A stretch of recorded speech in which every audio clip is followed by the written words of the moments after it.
زیارت عاشورہ کا یہ نورانی فقرہ جتنا بھی اس پر غور و فکر کرے انسان، جتنا بھی اس پر انسان تدبر کرے، تفکر کرے، تو انسان کے لیے بہت سارے زاویے اور بہت سارے پہلو کھل جاتے ہیں۔ اور معصومین علیہ السلام کی یہ تعلیم کا انداز، معصومین علیہ السلام کی یہ تربیت کا انداز کہ بظاہر ہم سے ثواب کی غرض سے ایک زیارت پڑھواتے ہیں، لیکن زیارت پڑھتے پڑھتے ہی ہمارے خیالات کی انجینئرنگ کرتے ہیں، ہماری باطن کی تربیت کرتے ہیں، اور ہماری زندگی کا ویژن اور ہماری زندگی کا نصب العین بڑھاتے ہیں۔ یہ نورانی جملہ اللہم اجعل محیایا محیا محمد و آل محمد، پالنے والے میری زندگی کو محمد و آل محمد جیسی زندگی بنا دے، ومماتی مماتا محمد و آل محمد، جس انسان کی پہلی دعا قبول ہو جائے، یا جو انسان اس دعا کے پہلے فکرے میں کامیاب ہو جائے، آٹومیٹکلی اس کا دوسرا فکرہ کیا قبول ہو جائے گا۔ جو محمد و آل محمد کے انداز میں زندگی گزارنے میں کامیاب ہو جائے گا، وہ میدان جنگ میں شہید ہو جائے یا نہ ہو جائے، اس کی موت شہادت کی موت ہے۔ جو محمد و آل محمد کے انداز میں زندگی گزارنے میں کامیاب ہو جائے، جو محمد و آل محمد کے اصولوں کی رعایت کرتے ہوئے، ان کے بتائے ہوئے فارمولے کو خیال کرتے ہوئے زندگی گزارے، اس کا دم ایسے ہی نکلے گا جیسے شہیدوں کا دم نکلتا تھا۔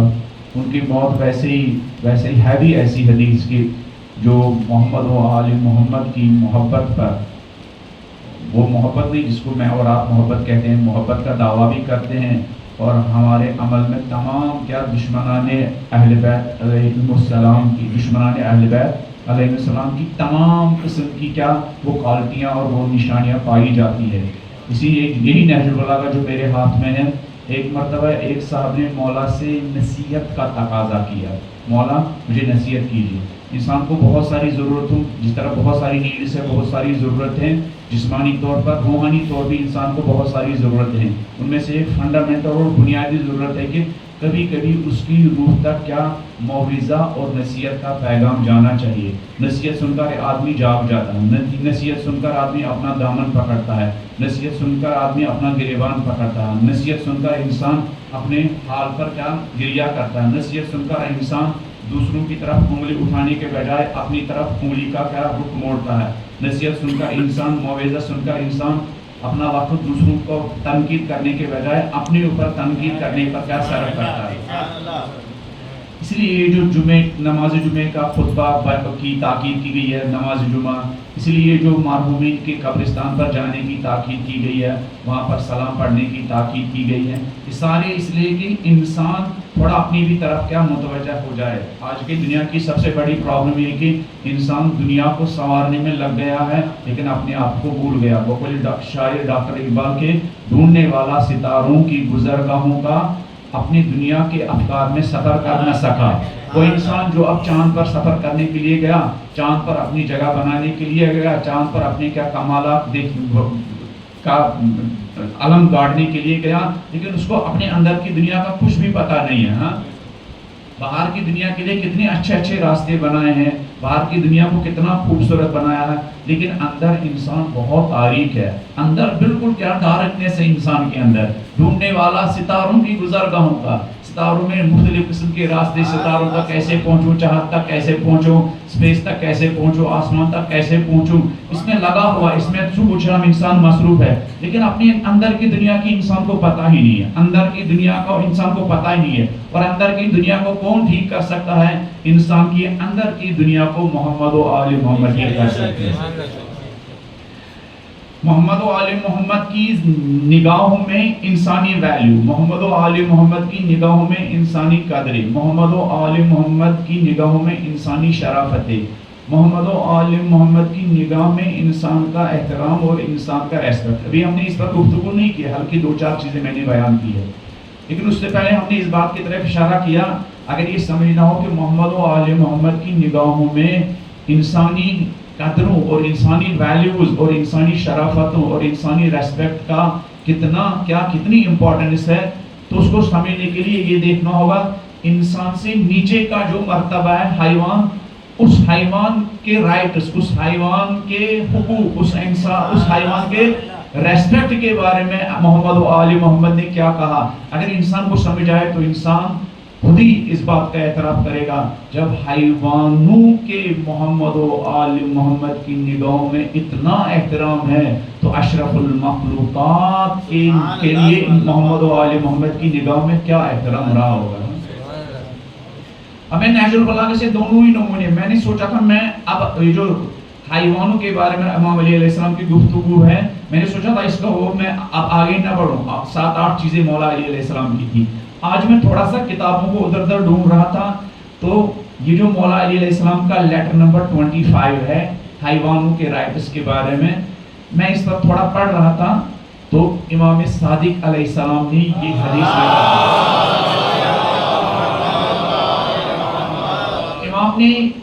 ہمارے چھٹے امام نے جب اپنے جد علی علیہ السلام کے حیوانوں کے رائٹس کا ذکر کیا تو مولا امام صادق نے گریہ کیا، روئے. مولا روئے یہ دیکھ کر کہ میرے جد نے حیوانوں کے رائٹس کے بارے میں، حیوانوں کے حقوق کے بارے میں، حیوانوں کے احترام کے بارے میں اتنی بلند و بالا باتیں کی. امام روئے، امام صادق. اور پھر جو سامنے صحابی تھے ان سے کہا سارے حقوق، سارے رائٹس پامال ہو گئے. جب امامت کو اپنے ٹریک سے کیا ہٹا دیا گیا نا، جب امام اور امت کے درمیان جدائی ڈالی گئی ہے، سارے حقوق پامال ہو گئے، سارے رائٹس پامال ہو گئے. اگر زمام حکومت علی اور آل علی کے ہاتھ میں ہوتی، انسان تو انسان، حیوان بھی بہترین زندگی گزارتے. اگر زمام حکومت محمد و آل محمد اور اہل بیت کے ہاتھ میں ہوتی، انسان کیا حیوان بھی ایک دوسرے کو چیر پھاڑنے کے لیے کیا حملہ نہ کرتے. اس لیے امام صادق علیہ السلام نے جب ان رائٹس کے بارے میں گفتگو کی، جو مولانا حیوانوں کے بارے میں گفتگو کی، جب اس زکوٰۃ جمع کرنے والے، ٹیکس جمع کرنے والے سے کہا کہ جب یہ لوگ ٹیکس دیں گے، جب لوگ کیا اونٹ زکوٰۃ کے طور پر دیں گے، پھر ان کے لیے ایک چرواہا ڈھونڈنا، پھر ایسے ہی ہر چرواہے کو یہ حیوان حوالے نہ کرنا، ایسا چرواہا ڈھونڈنا جس کی دینداری کے بارے میں تمہیں اطمینان ہو. کتنی بڑی بات ہے بھائی، جس کی دینداری کے بارے میں تمہیں اطمینان ہو. اور ایسے چرواہے کو، ان حیوانوں کو سونپ دینا جو مسلمانوں کے مال میں نرمی اور شفقت کا برتاؤ کرتا ہو. امام نے جب یہ پڑھا تو امام صادق نے گریہ کیا کہ میرے جد کی نگاہوں میں میرے جد حیوانوں کے بارے میں کتنے بے چین تھے. میرے جد کو حیوانوں کے رائٹس کی کتنی فکر تھی. میرے جد کو حیوانوں کے حقوق کے بارے میں کتنی فکر تھی. میرے جد کو حیوانوں کے بارے میں، حیوانوں کی جو ان کو ریسپیکٹ ملنا چاہیے، جو ان کو آرام ملنا چاہیے، جو ان کو سہولیت ملنی چاہیے، جو ان کو کیئر ملنا چاہیے، میرے جد کتنے فکر مند تھے. اور جب امام نے یہ دیکھا، علوی نظام کی یہ جھلکیاں دیکھی تو امام روئے، امام صادق روئے. آپ کو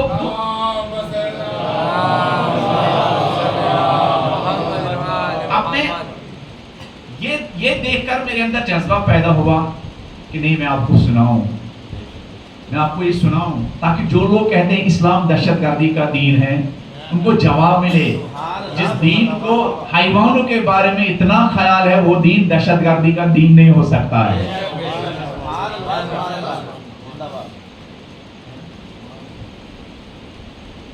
میں نے چنئی میں ایک 7-8 سال پہلے اس چیز کے، اس خطبے کے بارے میں، اس لیٹر کے بارے میں گفتگو کی. پھر ایک اسٹوڈنٹ نے 8th-9th کلاس کے اسٹوڈنٹ نے اپنے ہندو دوستوں کے ساتھ گفتگو کی تھی.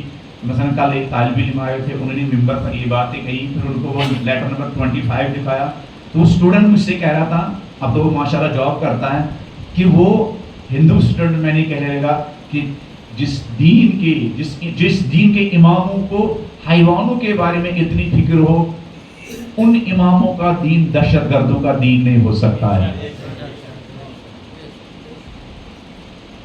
یہ جو جہاد کا کانسیپٹ ہے اسلام میں، جہاد کا کانسیپٹ دہشت گردی نہیں ہے. جہاد یعنی ان درندوں کو، انسانیت کو ان انسان نما درندوں سے نجات دینا جو درندے انسانوں کے لیے جینا حرام کرے. جہاد انسان نما درندوں کو ان کا شر انسانیت سے دور کرنا، ان کے شر کو دور کرنے کا نام جہاد ہے. جو انسان کا جینا حرام کرے، جو کسی بھی مسلم یا نان مسلم کے لیے جینا حرام کرے. اسلام جہاد کو صحیح طور سے نہیں سمجھا گیا. اگر محمد و آل محمد کی نگاہوں میں اور سیرت کی روشنی میں جہاد کو سمجھا ہوتا تو جہاد پر کوئی نان مسلم انگلی نہ اٹھاتا. لیکن اسلام کے ساتھ یہ بھی ایک بات قسمتی ہے کہ وہ لوگ اسلام کا نام لینے لگے جنہوں نے اسلام کے نام پر بربریت زیادہ پھیلائی. اگر یہ اسلام کی باغ محمد و آل محمد کے ہاتھوں میں ہوتی تو جہاد کے بارے میں اور دنیا کی ہر چیز کے بارے میں لوگوں کا کانسیپٹ کلیئر ہوتا. تو امام علی علیہ السلام اپنے اس گورنر سے کہتے ہیں اگر تمہیں کوئی چرواہا ملا تو اس چرواہے کے اندر یہ کوالٹی ہونی چاہیے. پھر امام ان سے کہتے ہیں پھر جب ان کوالٹیز کا چرواہا ملے تو اس چرواہے سے کہہ دینا. اور بھی کچھ کوالٹیاں لکھی ہیں، مثلا ایک یہ کہا کہ دیندار ہونا چاہیے، مال مسلمین کا خیال رکھنے والا ہونا چاہیے، اور فرمایا ناصحن، ان حیوانوں کا خیر خواہ ہونا چاہیے. چرواہے کو ان حیوانوں کا کیا ہونا چاہیے؟ خیر خواہ ہونا چاہیے. ناصح پتہ ہو نصیحت کس سے ہے؟ نصیحت اس خیر خواہی کے اس جذبے کو کہتے ہیں جس خیر میں کیا انسان کی کوئی غرض نہ ہو. کبھی کبھی انسان دوسروں کے ساتھ خیر کھاتا ہے، فائدہ پہنچاتا ہے، لیکن اندر ایک کیا نیت چھپی ہوئی ہوتی ہے. اندر کبھی کبھی آپ دیکھتے ہیں کوئی صاحب آپ کو دن میں 3 مرتبہ فون کرتے ہیں، آپ سمجھتے ہیں یہ کتنا اچھا انسان ہے، آج ہمیں یہ دن میں 3 مرتبہ فون کرتا ہے، میری دکان پر بھی آتا ہے، میرے گھر میں بھی آتا ہے. لیکن 10 دن کے بعد آپ کو پتا چلتا ہے وہ کہتا ہے جناب مجھے کچھ پیسوں کی ضرورت ہے. تو آپ کو پتا چلتا ہے یہ جو 10 دن کنٹینیوسلی مجھے اپنے اخلاق کے ذریعے سلام کر کے، احترام کر کے، ریسپیکٹ کرتے اپنی جگہ بٹھاتا تھا، پتا چلا یہ سلام کرنا کس لیے تھا؟ یہ پیسوں کے لیے تھا.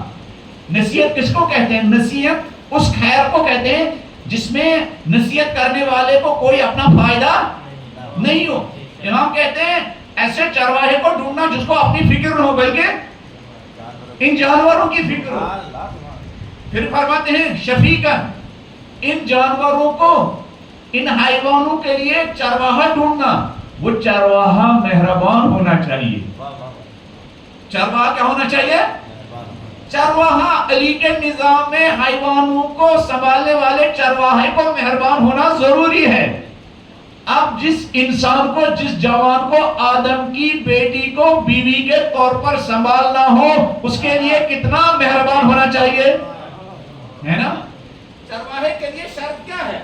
علی کے نظام میں، علی کے سلیبس میں، علی کے قانون میں چرواہا جس کو بے شعور حیوانوں کو سنبھالنا ہے. کہ حیوانوں کے بارے آج تو انسان کا کانسیپٹ یہ ہے کہ نہیں انسان بھی لاٹھی ڈنڈے کے بغیر سنبھلے نہیں جاتے. علی کہتے نہیں، انسان تو دور کی بات، حیوان کو سنبھالنے کے لیے بھی کیا انسان کے اندر مہربانی کا جذبہ ہونا چاہیے. علی کے نظام میں چرواہے کے ہاتھ میں لاٹھی ڈنڈا نہیں بلکہ اس کے اندر کیا مہربانی کا. یہ آپ کے امام ہیں، یہ آپ کے امام ہیں. پھر مولا فرماتے ہیں غیر متفین، دیکھو ایسے چرواہے کو ڈھونڈنا جو ان جانوروں کے ساتھ سختی کرنے والا نہ ہو، جانوروں کے ساتھ سختی کرنے والا نہ ہو. اب کوئی آزادار مجلس پڑھنے کے بعد گھر جائے اور ایک آرمی مین بن کر صوفے پر بیٹھ جائے اور اپنی بیوی کو آرڈر دینے لگے، جہاں اس کو چائے بنانے میں 2 منٹ لیٹ ہو جائے، جس ماں کو چائے بنانے میں 2 منٹ لیٹ ہو جائے، جس ماں کو بچے کو 4G زمانے کے بچے کو 5G زمانے کے بچوں کو اول وقت پر کیا ٹائم پر کھانا دینے میں لیٹ ہو جائے اور بہویں سے کیا گالیوں کی فائرنگ دینا شروع کرے. اس کا کسی کے ساتھ رشتہ ہو سکتا، اس کا علی کے ساتھ کوئی رشتہ نہیں ہو سکتا ہے. علی تو حیوانوں کے سنبھالنے والے چرواہے کے لیے کیا مہربانی لازم قرار دیتے ہیں. اب جس کی ڈیلنگ اور جس کا رابطہ, جس کا رشتہ انسانوں کے ساتھ, اس کا مہربانی کا مجسم ہونا بہت ضروری ہے. اس لیے حیوان پیار و محبت سے سب لے جاتے ہیں, اور گھر کی چہار دیواری میں جو ہمارے ساتھ بیوی ہوتے ہیں, بچے ہوتے ہیں, بہن ہوتے ہیں, بھائی ہوتے ہیں, ان کو وہ گھر کا ماحول کس چیز کے ذریعے کیا سنبھلا جا سکتا؟ گھر کے ماحول کو پرامن بنانے کے لیے پیسہ نہیں بلکہ پیار و محبت کا جذبہ ہونا بہت ضروری ہے. آج ہمارے گھروں میں پیسہ ہے لیکن پیار و محبت کا جذبہ نہیں ہے. نہ ماں باپ کو بچوں پر رحم آتا ہے, نہ بچوں کو کیا اپنے بوڑھے ماں باپ پر رحم آتا ہے. مولا فرماتے ہیں دیکھو ان حیوانوں کے لیے ایسا چرواہا ڈھونڈنا جو مہربان ہو. عجب کیوں نہ امام صادق روتے, عجب ہے نا. پھر مولا فرماتے ہیں ولا مجیبن, ایسا چرواہا نہ ہو جو ان کو تیزی کے ساتھ ہکائے, جس کو وہاں سے میرے کیپٹل میں اپنے شہر میں اوپر تک پہنچنے میں جلدی. آدمی جب سفر میں ہوتا ہے نا, واپسی میں اس کو گھر پہنچنے میں جلدی ہوتی ہے نا. کبھی ٹرین لیٹ ہو جائے تو آدمی کیا بور ہونے لگتا ہے, کبھی فلائٹ لیٹ ہو جائے تو آدمی جو وہاں کے ذمہ دار ہوتے ہیں ان کے ساتھ کیا غصہ کرنے جاتا ہے نا. آدمی کو جلدی ہوتی ہے. ایک انسان کے ہاتھ میں حیوان ہے, اس کو اپنے شہر پہنچنے میں جلدی ہے. امام کہتے ہیں دیکھو اس سے کہنا گھر پہنچنے کی جلدی نہ کریں, ان کو گھر پہنچنے کی نیت سے کیا ان کو جلدی نہ ہکائے. ولا ملغبن, ان کو تھکا دینے والا نہ بھی ہو, ان کو چرواہا تھکا دینے والا نہ بھی ہو. اسی سے اندازہ لگا سکتے ہیں. ہم آئیں گے, اس کی طرف بھی آئیں گے, اہل بیت کی نگاہوں میں فیملی لائف کیسی ہے اس کی طرف آئیں گے. وہ بھی علی اور فاطمہ الزہرا کا فیملی لائف کیا تھا اس طرف آئیں گے. علی کی نگاہوں میں خاندان اور فیملی کیسی فیملی ہے, اس میں کن اصولوں کی, اس میں کن چیزوں کی رعایت کرنی چاہیے. یہاں تو چرواہے کی بات ہو رہی ہے. چرواہا ایسا ہونا چاہیے جو ان کو تھکانے والا نہ ہو, چرواہا ایسا ہو جو جانوروں کو تھکانے والا نہ ہو. اب ایک آدمی کا انسان, ایک آدمی کی اولاد گھر میں بیٹھی ہوئی ہے, صبح سے شام تک ماں کام کرتی ہے, بہن کام کرتی ہے, بیوی کام کرتی ہے, بیٹی کام کرتی ہے. ہم ایک وقت ابھی آگے بڑھ کر اس کے کاموں میں ہاتھ بٹانے کے لیے تیار نہیں ہوتے. علی کہتے ہیں چرواہے کو ایسا ہونا چاہیے جو ان کو نہ تھکائے. ہم 2-2 بجے رات تک اپنے گھر میں اپنے دوستوں کے ساتھ گپ شپ کرے اور یہ ایکسپیکٹ کرے میری ماں 2 بجے تک جاگ جائے, اور یہ ایکسپیکٹ کرے میری بہن کیا 2 بجے رات تک جاگ جائے, اور ہم یہ ایکسپیکٹ کرے میری بیوی 2 بجے تک کیا ان مہمانوں کی کیا کرے, خاطرداری کرے, مہمان نوازی کرے. بھائی وہ آلریڈی دن بھر کام کر کے تھک چکی ہے. اس لیے جنہوں نے یہ نہج البلاغہ کو, علی کے نظام کو اپنے دل و دماغ پر انسٹال کیا تھا نا, ان کو اپنی فیملی, ماں باپ کے رائٹس کا بڑا خیال رہتا ہے. امام خمینی کا کل میں نے ذکر کیا, امام خمینی کی اہلیہ, کل میں نے ان کا نام بھی بتایا. اس کو یاد ہے ان کا نام؟ خدیجہ ثقفی. آج 2 لوگوں کا نام لکھا جائے گا, آج اور 2 لوگوں کا نام لکھا جائے گا. ان کے لیے میں 2 کتابیں بھیجوں گا, لیسنز فرام نہج البلاغہ, نہج البلاغہ کے لیسنز. ہاں, اور لکھنے کی ذمہ داری ان کی ہے, آپ ہی کی ہے. ہاں, خدیجہ ثقفی کہتی ہے میں نے خمینی صاحب کے ساتھ جو دن گزارے, ایک مرتبہ میں نے جو 30-40 سال جو میں نے خمینی صاحب کے ساتھ گزارے, وہ بزی انسان, اور کس میں بزی, ہمارے جیسے مولوی کی طرف ممبر پر تقریر کرنے میں بزی نہیں. ہمارے یہاں علماء کا اور واعظین کا یا مجھ جیسے حقیق طالب علم کا کام کیا ہے, ممبر پر. ممبر کے باہر سوسائٹی کا ہم کوئی کام شانوں پر نہیں اٹھاتے ہیں. خمینی نے ایک شہنشاہی نظام کو ختم کرنے کا بوجھ شانوں پر اٹھایا تھا. انقلابی اسلامی, حکومتی اسلامی, اسلامک گورنمنٹ کا بوجھ شانوں پر اٹھایا تھا, اجتہاد کا بوجھ شانوں پر اٹھایا تھا, فیوچر جنریشن تیار کرنے کا بوجھ شانوں پر اٹھایا تھا, خامنئی جیسے اسٹوڈنٹس کی تربیت کرنے کا بوجھ شانوں پر اٹھایا تھا. ایسے شاگرد جو یورپ کے ساتھ امریکہ کی سپر پاور کی آنکھوں میں آنکھ ڈال کر کیا جذبہ رکھنے کا کیا اپنے اندر رکھتے ہو, ایسے نسل تیار کرنے کا بوجھ شانوں پر اٹھایا. کبھی ایک اسٹوڈنٹ 20 سال کام کرتا ہے, اس کا پروڈکٹ کیا ہوتا ہے, بس 2-4 لیلی پونت ہوتے ہیں. تابوت کے سامنے السلام علیکم، آپ جس طرف کہیں گے ہم اسی طرف جھکیں گے. ہاں لیکن خمینی نے ایسے اسٹوڈنٹ کے کہا نہیں، ہم تمہارے سامنے جھکنے والے نہیں ہیں، ہم اپنے پاؤں پر اس طرح کھڑے ہو جائیں گے تمہیں ایک دن اپنے پاؤں پر جھکنے کے لیے مجبور کریں گے. ایسے اسٹوڈنٹ کی داعش میں عراق اور شام میں جب پوری دنیا کے سپر پاور جمع ہو گئے، سارے یزیدی جمع ہو گئے، عرب کے خیانت کار جمع ہو گئے، یورپ نے داعش کو سپورٹ کیا، وہاں علی کے 2-4 غلام خامنئی، سیستانی، نصر اللہ میدان میں آ گئے. یہ 3 لوگ تھے، ان کے پاس لیٹسٹ ترین ہتھیار نہیں تھے، ان کے پاس کربلائی ایمان تھا، اور اس کربلائی ایمان کے صدقے انہوں نے تمام تر لیٹسٹ ترین ہتھیاروں کو کیا شکست پاش کی.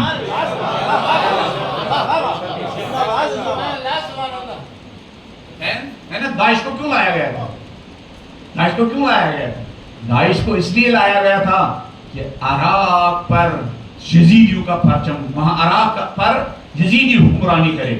شام میں کیوں لایا گیا تھا؟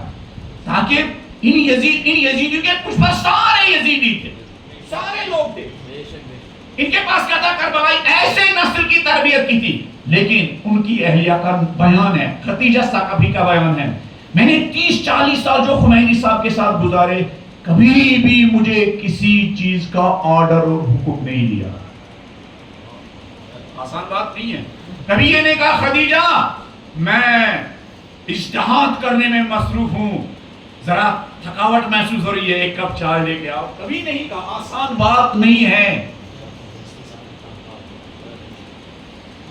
ان کی بیٹی کا کہنا ہے جن کا نام ہے فاطمہ کا کہنا، جب والد صاحب کو چائے پینی ہوتی تھی وہ یہ نہیں کہتے تھے بیٹی ذرا چائے لے کے آؤ. میری ماں سے نہیں کہتے خدیجہ کیا بیٹھی ہوئی ہو، میں اسلام کی خدمت کر رہا ہوں، تمہیں خیال بھی نہیں ہے، خود ہی چائے لے کے آتی.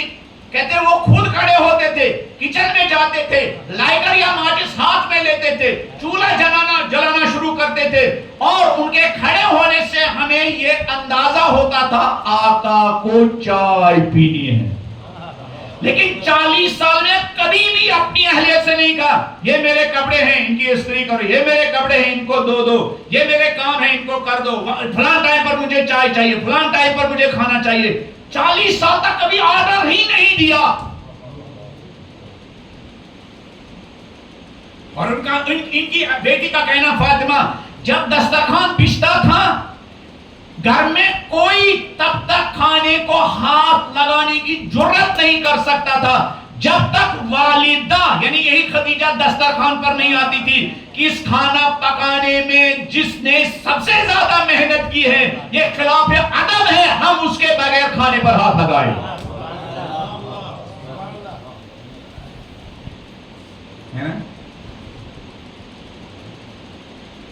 اتنی چھوٹی چھوٹی بات خلاف ادب ہے.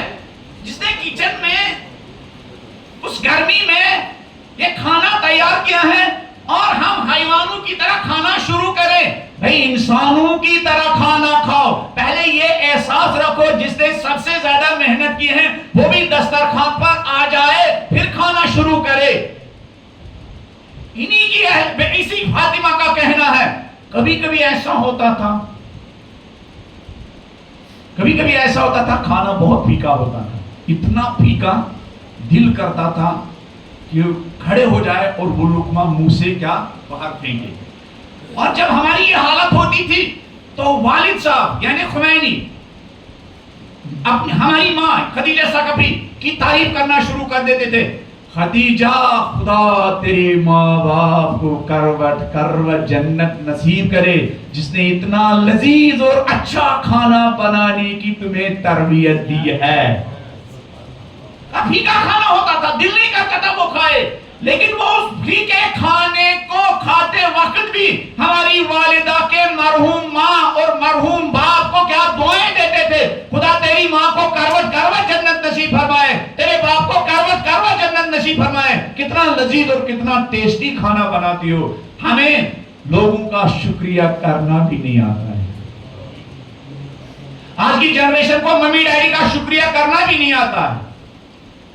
آج کے زمانے کے شوہر کو اپنی بیوی کا شکریہ کرنا بھی نہیں آتا ہے. آج کے بچوں کو اپنی ماں باپ کا شکریہ کرنا بھی نہیں آتا ہے. اس لیے امام فرماتے ہیں, اس لیے نبی فرماتے ہیں من لم یشکر الناس لم یشکر اللہ, جس کو لوگوں کا شکریہ کرنے کا سلیقہ نہ آتا ہو وہ خدا کا شکریہ کرنے سے عاجز ہے.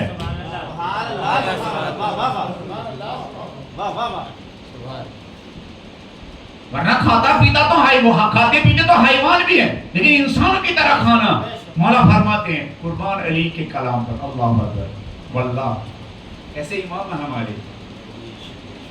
ہر نماز کے بعد سجدہ شکر کرنا چاہیے, خدا تمہیں نماز پڑھنے کی توفیق دی. سجدہ شکر بجا لانا چاہیے کہ میرے ماں باپ نے مجھے, میرے دل میں علی کو بسایا, میرے دل میں کیا آل علی کو بسایا, فاطمہ کو بسایا, حسین کو بسایا, حسین کے ساتھیوں کو بسایا. مولا فرماتے فلا ملکبین, دیکھو ان حیوانوں کو ایک چرواہے کے حوالے کر دینا, لیکن وہ چرواہا ایسا نہ ہو, سنگدل نہ ہو تو ان کو تھکائے. انہیں چرواہے پر بھی علی راضی نہیں ہے کہ وہ ان جانوروں کو تھکائے. پھر مولا فرماتے ہیں اگر ان کوالٹیز کا چرواہا ملا تو اس کو بٹھا کر کچھ باتیں ذہن نشین کرانا. ان 6 کوالٹیز کا اگر چرواہا ملا کن کے لیے؟ خدارہ مجھے بتائیے, خدارہ مجھے بتائیے جو چرواہے کی کوالٹی علی علیہ السلام گنتے ہیں اپنے بچوں کی شادی کے موقع پر, اس انسان میں, اس بیٹی میں, اس دلہن میں, اس دولہے میں ان کوالٹیز کا ہم خیال رکھتے ہیں, سوچتے ہیں؟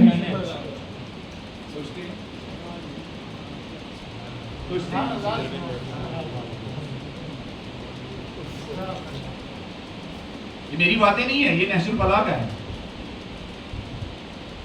یہ نحس البلاغہ ہے جس سے میں نے آپ کو ناآشنا رکھا. میں نے فقط آپ کو خیبر و خندق میں مصروف رکھا.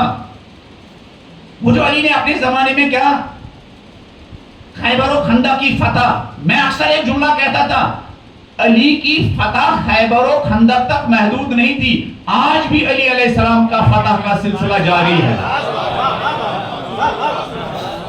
علی اپنی کتاب نہج البلاغہ کے ذریعے لوگوں کے دلوں کو فتح کرتے ہیں, لوگوں کی فکروں کو فتح کرتے ہیں. علی کی فتح کا سلسلہ خیبر و خندق تک نہیں رکا ہے.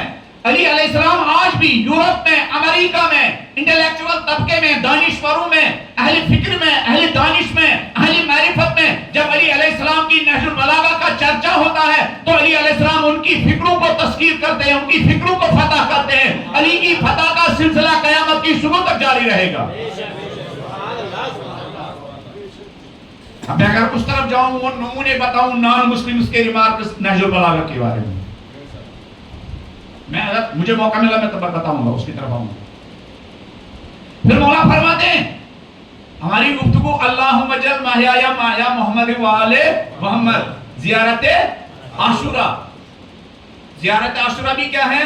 یہ محمد و آل محمد کی پلاننگ ہے, یہ محمد و آل محمد کی سیاست گزاری ہے. سیاست گزاری یعنی منصوبہ بندی ہے کہ زیارتوں میں بھی محمد و آل محمد نے ہمارے خیالات کو بلند پروازی دی ہے, ہمارے خیالات کو بلند پروازی دی ہے کہ خدا سے زندگی مانگو, لیکن ہر زندگی نہیں, محمد و آل محمد کی آئیڈیل اور پرفیکٹ زندگی مانگو. وہ پرفیکٹ زندگی کیسی ہے؟ اس پرفیکٹ زندگی میں کن چیزوں کی امپورٹنس تھی؟ اس پرفیکٹ زندگی میں بہت ساری چیزوں کی امپورٹنس تھی, من جملہ اس میں انسانی قدروں کی امپورٹنس تھی. کیا صرف انسانی قدروں کی امپورٹنس تھی؟ نہیں, اس پرفیکٹ زندگی میں, اس آئیڈیل زندگی میں انسان تو دور, اس میں حیوانوں کی کیا زندگی کے بارے میں بھی انسان کے شانوں پر ریسپانسبلٹی ہے. کس کی زبانی؟ خود مولا علی علیہ السلام کی زبانی. مولا ان سے کہتے ہیں, اس گورنر سے کہتے ہیں اگر چرواہا ملا تو چرواہے کو ان چیزوں کی کیا, ان چیزوں کے معیارات کے اوپر تولنا. اگر ایسا چرواہا ملا پھر مولا فرماتے ہیں اس کو بٹھا کر کچھ باتیں ذہن نشین کرنا. پہلی بات کیا ہے؟ اللہ.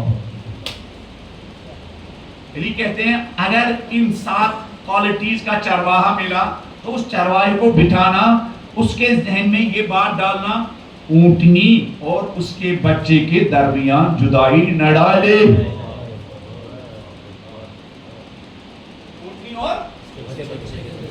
کیوں؟ یہ جو ممتا کا جذبہ ہے یہ فقط انسانوں میں نہیں ہے. یہ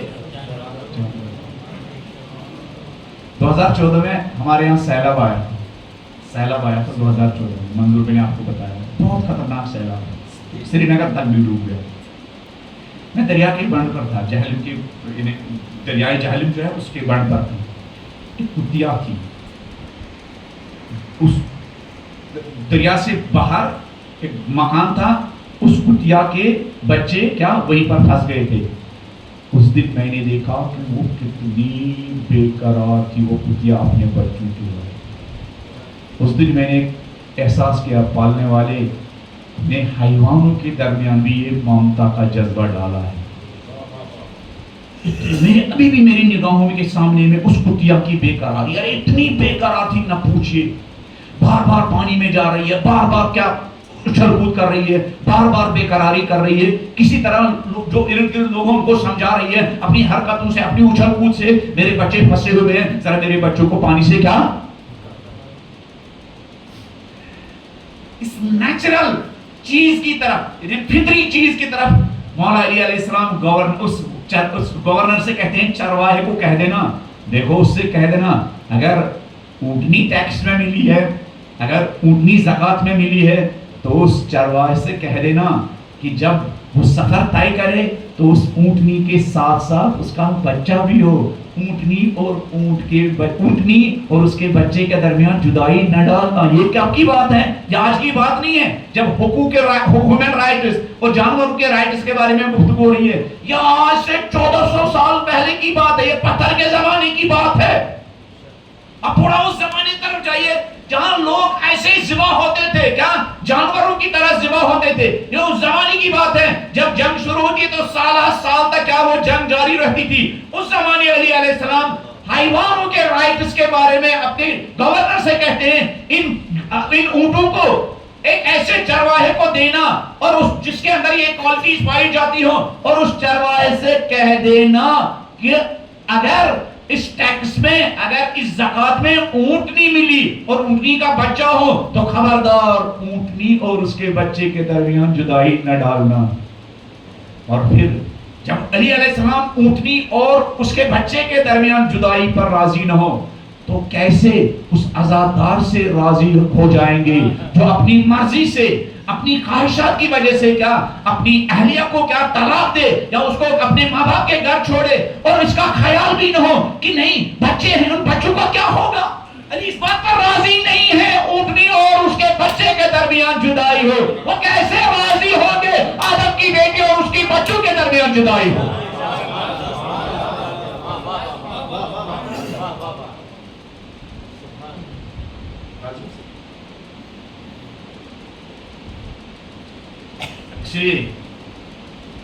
اس لیے امام صادق نے یہ پڑھا تو امام صادق روئے, اللہ میرے جد نے انسانیت کے لیے, حیوانیت کے لیے کتنی بہترین منصوبہ بندی کی ہے. امام صادق روئے اور وہ انسان بھی رویا جس نے نہج البلاغہ کے سورسز پر ایک کام کیا گیا ہے, مصادر نہج البلاغہ. یعنی ایک شک ہے, لوگوں نے ایک ڈاؤٹ پھیلایا ہے کہ یہ جو نہج البلاغہ ہے, بہت سارے لوگ اعتراض کرتے ہیں ہمارے اہل سنت بھائی, یہ نہج البلاغہ علی کی نہیں ہے, یہ سید رضی کی خود اپنی لکھی ہوئی ہے. ایک اعتراض نہج البلاغہ پر یہ. تو اس کا جواب دینے کے لیے ہمارے علماء نے زحمت کی, ریسرچ کی, اور سید رضی سے پہلے جن شیعہ کتابوں میں, جن سنی کتابوں میں یہ نہج البلاغہ کے خطبے پائے جاتے ہیں اس کا نام دیا گیا ہے مصادر نہج البلاغہ. نہج البلاغہ کے بنیادی سورسز, یعنی نہج البلاغہ سے پہلے یہ خطبے کن کن کتابوں میں پائے جاتے ہیں. جس نے اس پر کام کیا مصادر نہج البلاغہ, نہج البلاغہ کے خطبے کن کن اور کتابوں میں سید رضی سے پہلے پائے جاتے ہیں, ان کا بھی کہنا ہے کہ جب میں نے یہ خط جو مولا نے اس گورنر کو حیوانوں کے بارے میں لکھا, جب میں نے یہ پڑھا تو میں بے ساختہ رویا. امام بھی روئے اور یہ شخص بھی رویا. آگے بڑھو یا نہ بڑھو؟ آگے بڑھو. بلند آواز میں ایک سوال پڑھ لیا.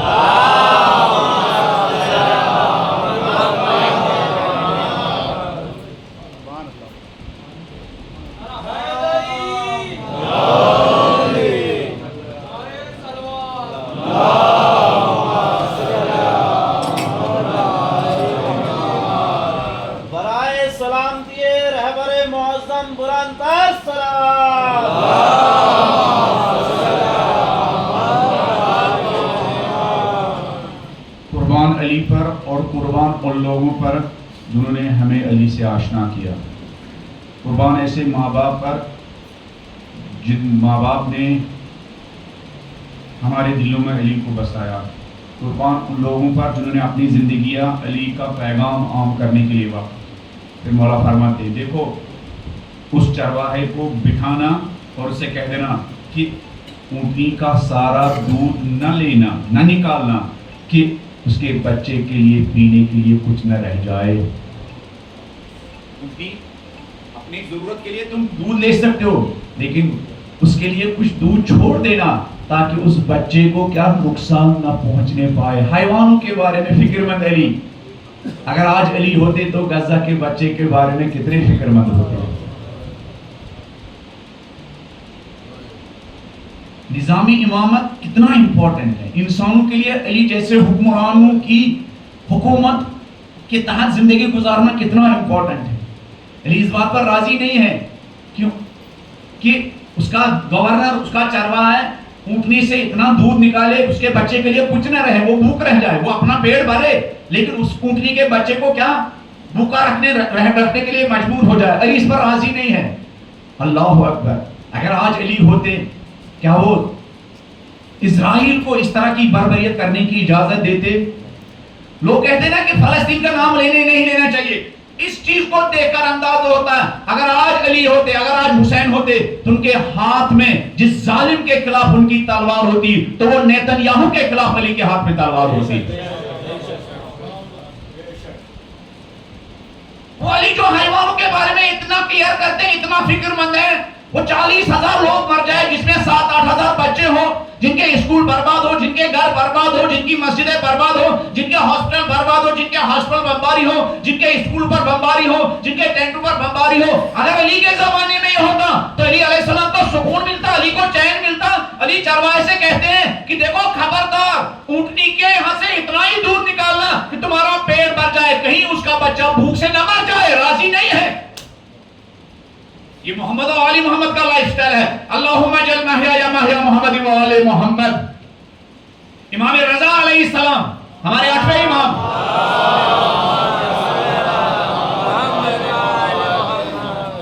امام رضا کھانا کھا رہے تھے, ایک لوگ وہاں ایک کنارے ایک کتا تھا. یہ محمد و آل محمد کی لائف سٹائل ہے, یہ محمد و آل محمد کے زندگی گزارنے کا انداز ہے. زیارت عاشور میں خدا سے ہم یہ مانگتے ہیں اگر ہماری صبح کا آغاز اس دعا سے ہو جائے اور یہ دعا شعور کی گہرائی سے ہو, اللہم اجعل محیا محیا محمد و آل محمد. پالنے والے کیا فائدہ انسان جانوروں کی طرح زندگی گزارے, پالنے والے کیا فائدہ انسان کے پاس پیسہ ہو مگر امبانی اور اڈانی کی طرح 5,000 کروڑ ڈانس میں سنگرز کے لیے خرچ ہو, اس 5,000 کروڑ میں 500 بھی غریبوں کے لیے خرچ دو. اس 5,000 کروڑ سے 5,000 اسکول بن سکتے تھے, 5,000 ہاسپٹل بن سکتے تھے, ہاں 5,000 یتیموں کے گھر بن سکتے تھے. لیکن وہ پیسہ کن کو ملا؟ شرابیوں کو ملا, ڈانسرز کو ملا, سنگرز کو ملا, جن کے پاس آلریڈی پیسہ تھا ان کے لیے خرچ ہوا. یہ کون لوگ ہیں؟ کیا فائدہ ہے اس زندگی سے جو زندگی دوسروں کے کام نہ ہے؟ کیا فائدہ اس زندگی سے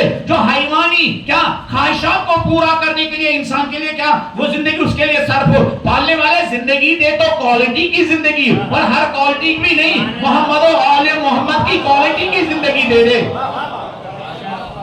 اگر آدمی محمد و آل محمد کی کوالٹی کا ایک ہی دن زندگی بسر کرے وہ دن 1000 سال کی زندگی سے بہتر ہے. اگر محمد و آل محمد کے انداز میں ایک ہی دن زندگی بسر کرے, ایک دن انسان علی کی طرح جیے وہ 1000 سال بیکار زندگی حیوانوں کی طرح زندگی گزارنے سے بہتر ہے نا. 1000 سال زندگی گزارنے سے بہتر ہے ایک دن انسان حسین کی طرح زندگی بسر کرے, ایک دن علی اکبر کی طرح زندگی بسر کرے. وہ ایک دن ایک دن کی کیا 1000 سال پر کیا برتری ہے, 1000 سال پر وہ ایک دن باری ہے.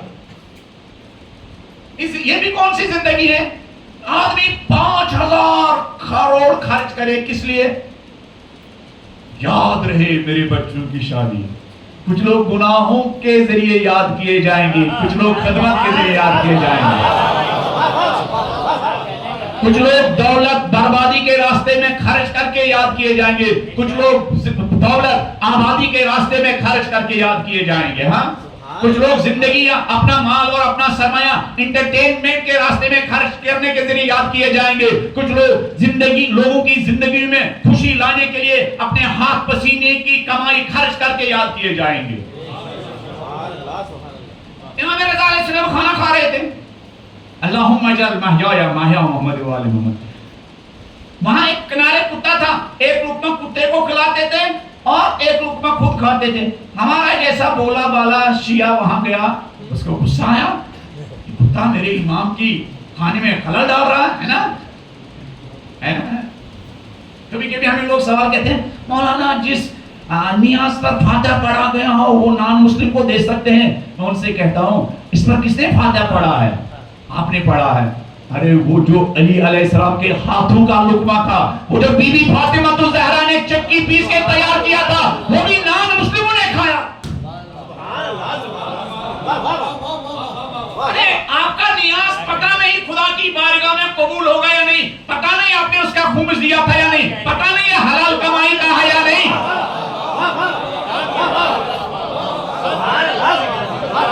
علی کی ہاتھ کی کمائی کا پیسہ بی بی زہرا کے پاک ہاتھوں کی بنائی ہوئی روٹی کھل کے خدا کھا سکتی ہے, میری مجلس اور آپ کی مجلس کا نظر و نیاز نہیں کھا سکتی ہے.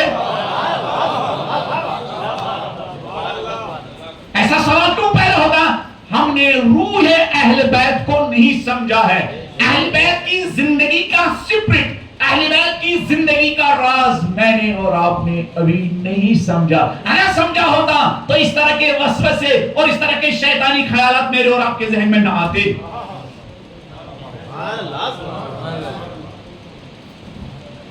تو وہ بولا والا شیعہ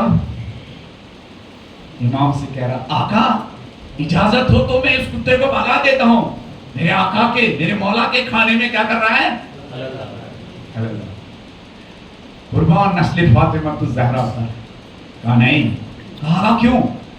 کہا اوپر والے کو کیا جواب دوں گا, اوپر والے کو کیا جواب دوں گا کہ تو کھانا کھا رہا تھا اور میری ایک بے زبان مخلوق دیکھ رہی تھی تو اس کا ایک لقمہ بھی نہیں کھلا رہا. اوپر والے کو کیا جواب دوں؟ خوف خدا ہے دل میں, خدا کا حیا ہے دل میں, خدا کو کیا جواب دوں؟ اے علی بن موسیٰ رضا, کھانا کھا رہا تھا, خیال نہیں رہا, وہاں میری ایک مخلوق, کتے کی صورت میں میری ایک مخلوق دیکھ رہی تھی اور تو اسے نہیں کھلا رہا تھا. امام خود لقمہ کھانے سے پہلے خدا کی اس بے زبان مخلوق کو کھلا رہے. پورا ایک سلسلہ کا کنیکٹڈ سلسلہ, یہ علی اور وہ علی بن موسیٰ, یا علی اور وہ علی بن موسیٰ رضا. بلند آواز میں ایک سلوات پڑھیں.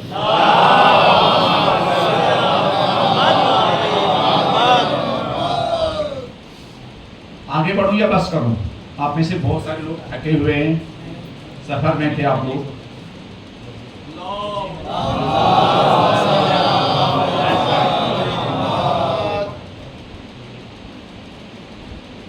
اب میں کربلا میں جاتا اور آپ کو بتا دیتا انسانی رائٹس اور حیوانوں کے رائٹس. اب رہنے دیجیے, آگے جا کر میں ایک دن اس پر کربلا میں انسانی رائٹس اور حیوانوں کے رائٹس. فاطمہ الزہرا کی نسل نے کتنی خوبصورتی کے ساتھ انسانی رائٹس کا بھی خیال رکھا اور حیوانوں کے رائٹس کا بھی خیال رکھا. علی اور اولاد علی نے اس خوبصورتی کے ساتھ انسانی احترام کا بھی خیال رکھا اور حیوانوں کے احترام کا بھی خیال رکھا. اپنا لقمہ اپنے دشمنوں کو کھلایا اور اپنا لقمہ جانوروں تک کو بھی کھلایا. اللہ اکبر. انسانوں کی نجات کی فکر علی اور آل علی کے دل میں, انسانوں کی نجات کی فکر حسین اور حسین علیہ السلام کے ساتھیوں کی. اللہ اکبر. ایک مرتبہ شب عاشوراء مولا حسین جب اپنا خطبہ دیکھ چکے, ایک مرتبہ علی کی بیٹی زینب مولا حسین کے پاس گئی اور مولا حسین سے کہا, بھائی حسین کیا تم نے اپنے ساتھیوں کا امتحان لیا یا نہیں؟ کیوں بے قرار تھی زینب؟ شب عاشوراء کو زینب بے قرار تھی. خوف تھا، پتہ نہیں مولا حسین کہ میرے بھائی کا یہ چھوٹا لشکر کل کہیں اسی طرح بے وفائی نہ کرے جس طرح میرے بھائی امام حسن کی لشکر نے بے وفائی کی تھی. اللہ اکبر. ایک مرتبہ جب حسین علیہ السلام نے اپنی بہن زینب کی بے قراری دیکھی، بے چینی دیکھی تو اللہ اکبر کیا کوالٹی کے ساتھی حسین علیہ السلام کے تھے. ایک مرتبہ اپنی بہن سے کہا واللہ لقد بلغتم، بہن زینب قسم ہے خدا کی میں نے اپنے تمام ساتھیوں کا امتحان لیا. اللہ اکبر. بہن زینب میں نے اپنے ساتھیوں کی وفاداری کا امتحان لیا. بہن زینب اطمینان رکھو، ان کو میری نکاح میں جان دینے کا اتنا ہی شوق ہے جتنا شوق ایک بچے کو پستان مادر کا ہوتا ہے. زینب اطمینان کے ساتھ رہو، میرے یہ ساتھی میرے ساتھ بے وفائی نہیں کریں گے، ان کو میں اپنی زندگیوں سے زیادہ میری نصرت کا خیال ہے. زینب. روزہ عاشوراء حسین کے ساتھیوں نے ایک ایک کر کے وفاداری کا حق ادا کیا. روزہ عاشوراء حسین کے ایک ایک ساتھی نے نصرت امام کا حق ادا کیا. اللہ اکبر. ایک وہ وقت بھی آیا جب حسین علیہ السلام میدان کربلا کی طرف نکلے.